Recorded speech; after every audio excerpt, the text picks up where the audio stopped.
Assalamualaikum warahmatullahi wabarakatuh. Perkenalkan saya Dani Sativa Putri Devandra dengan NRP 500922132 dari kelompok 20. Di sini saya akan menjelaskan tentang praktikum kedua yaitu siklus refrigerasi.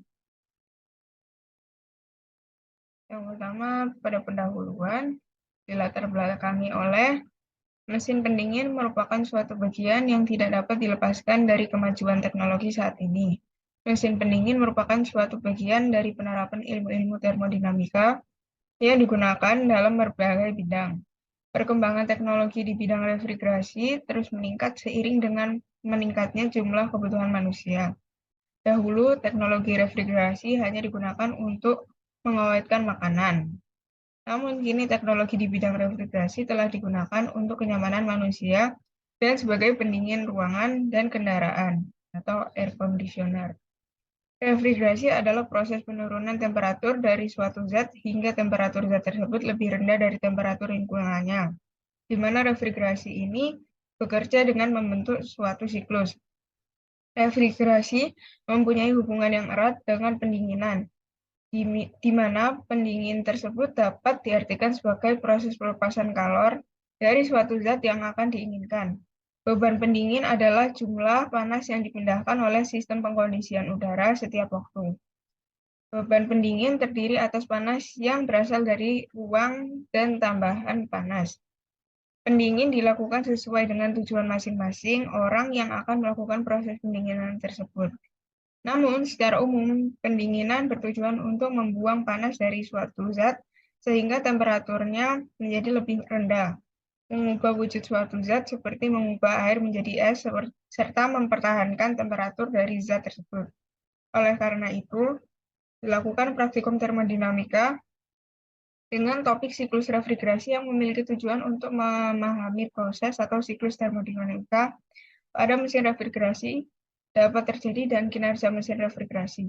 Selain itu, melalui dilakukan praktikum ini dapat ditentukan harga koefisien performasi atau COP dari suatu mesin refrigerasi pengkondisian udara dengan AC, baik siklus ideal maupun siklus nyata. Kemudian ada rumusan masalah yang mendasari praktikum ini, yaitu yang pertama yaitu bagaimana proses atau siklus termodinamika pada mesin refrigerasi dapat terjadi dan kinerja mesin refrigerasi. Yang kedua yaitu bagaimana cara menentukan harga koefisien performansi atau COP dari suatu mesin refrigerasi, yaitu pengkondisian udara dengan AC, baik siklus ideal maupun siklus nyata.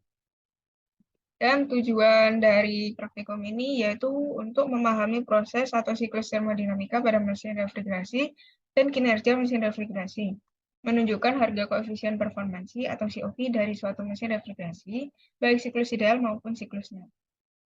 Berikut pendahuluan dari praktikum T2, dilanjut ke metodologi. Peralatan dan bahan yang diperlukan dalam praktikum P2 ini antara lain ada HVAC, berfungsi sebagai perangkat pengontrol suhu udara melalui siklus termodinamis atau siklus refrigerasi. Yang kedua yaitu tabel termodinamika, berfungsi untuk mengetahui hubungan antara properti termodinamis yang dapat digunakan untuk menganalisis proses termodinamika. Yang ketiga yaitu termometer bulb, berfungsi sebagai alat pengukur temperatur. Dan yang terakhir yaitu diagram pH R134, berfungsi untuk menganalisis perubahan sifat-sifat pada suatu siklus refrigerasi melalui identifikasi parameter-parameter pada setiap state suatu siklus. Berikut peralatan dan bahan yang diperlukan. Dilanjut ke prosedur dari praktikum ini. Yang pertama yaitu unit pengkondisian udara dinyalakan dengan memutar tombol power, supply atau tegangan 3 fase ke posisi on. Yang kedua yaitu kompresor dinyalakan dengan menekan saklar on kompresor. Yang ketiga yaitu fan speed control diatur dengan menentukan besar nilainya, yaitu mulai kecepatan putar fan 30 knop. Selanjutnya dengan menggunakan stopwatch, pembacaan alat ukur ditunggu selama 3 menit sampai berada dalam keadaan stabil.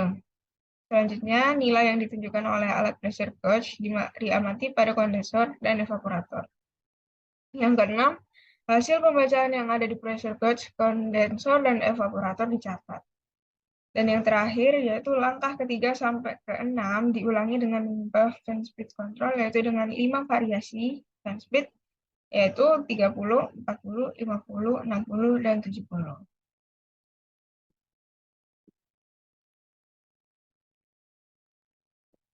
Masuk ke analisis data.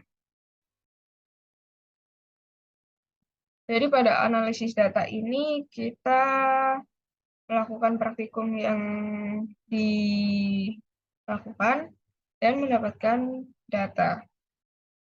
Dan kemudian setelah diperoleh data hasil pengukuran tekanan dan suhu pada masing-masing evaporator dan kondensor, dilakukannya perhitungan entalpi pada stage 1, 2, 3, dan 4. Untuk masing-masing variasi kecepatan blower 30, 40, 50, 60, dan 70. Dalam membantu melakukan perhitungan entalpi pada setiap stage siklus, digunakan tabel A11 dan A13 pada tabel termodinamika. Data entalpi yang telah diperoleh digunakan untuk menghitung nilai COP aktual, COP ideal, dan efisiensi siklus refrigerasi pada mesin refrigerasi.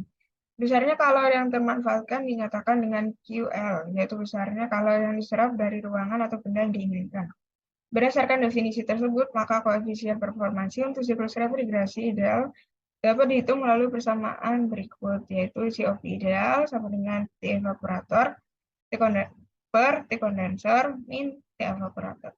Sedangkan untuk siklus refrigerasi nyata, maka koefisien performansi siklus nyata dinyatakan melalui persamaan berikut. COP aktual sama dengan H1 min H4 per H2 min H1. Setelah nilai COP ideal dan COP aktual telah diperoleh, nilai dari efisiensi sistem refrigerasi dapat ditentukan melalui persamaan berikut. Efisiensi sama dengan COP aktual per COP ideal. Dengan menggunakan persamaan-persamaan di atas, maka diperolehlah data hasil perhitungan nilai COP ideal, COP aktual, dan nilai efisiensi siklus refrigerasi. Kemudian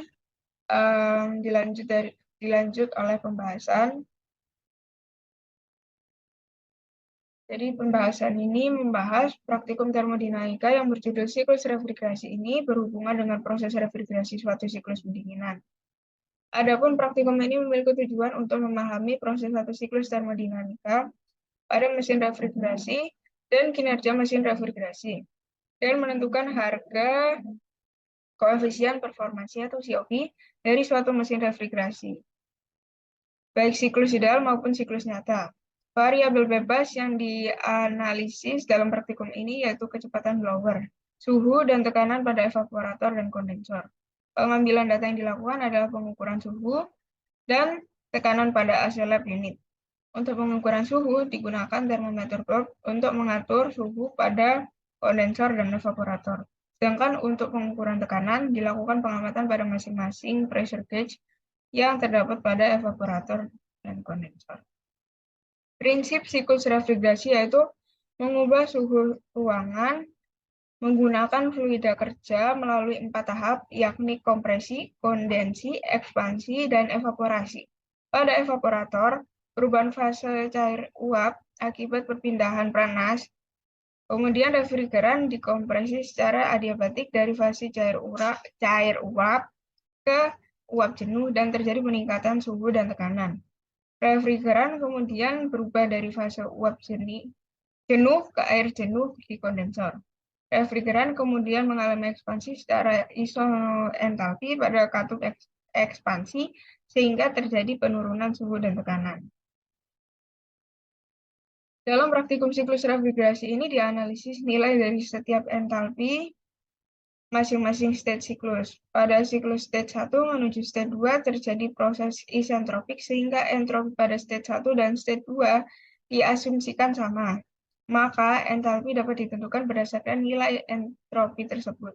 Sedangkan pada siklus stage 3 menuju stage 4 terjadi proses isoentalpi sehingga nilai entalpi pada stage 3 dan stage 4 diasumsikan sama. Asumsi-asumsi tersebut dapat terjadi apabila siklus refrigerasi yang terjadi secara ideal, artinya tidak ada perubahan suhu di dalam kondensor maupun evaporator dan kompresor bekerja secara ideal efisien. Selain suhu, yang dapat mempengaruhi kinerja sistem refrigerasi yaitu tekanan. Selain itu, pada sistem ideal diasumsikan bahwa terjadi penurunan tekanan pada evaporator dan kondensor yang menyebabkan kompresi pada stage 1 dan stage 2, membutuhkan lebih banyak kerja. Namun dalam kenyataannya, hal tersebut jarang sekali terjadi karena sebuah sistem refrigerasi kecil kemungkinannya untuk tidak adanya perubahan entropi atau disturbance. Oleh karena itu, dalam analisis perhitungan terdapat perbedaan nilai antara COP ideal dan COP aktual. Maka COP ideal dapat disebut sebagai COP maksimal yang dapat dimiliki oleh suatu sistem refrigerasi dan tidak mungkin nilai COP aktual lebih tinggi dari nilai COP ideal itu sendiri. Masuk ke bab terakhir yaitu penutup.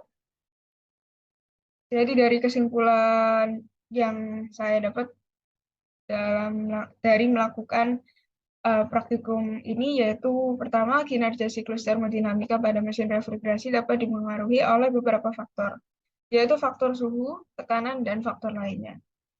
Dan yang kedua yaitu adanya perbedaan antara nilai COP ideal dan COP aktual yang terjadi karena dipengaruhi oleh kinerja kompresor, serta perubahan suhu dan juga tekanan membuat nilai COP ideal lebih tinggi dari nilai COP aktual.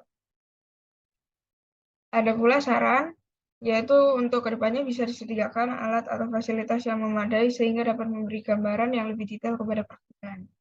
Dan dalam pengerjaan laporan dan perhitungan, sebaiknya praktikan dapat memperhatikan secara detail tentang data yang diperoleh dan data yang akan dihitung, sehingga perhitungan dapat sesuai dan berkesinambungan dengan teori yang ada. Sekiranya itu saja yang bisa saya jelaskan dari praktikum P2, yaitu siklus refrigerasi. Selebihnya mohon maaf jika ada salah kata. Wassalamualaikum warahmatullahi wabarakatuh. Terima kasih.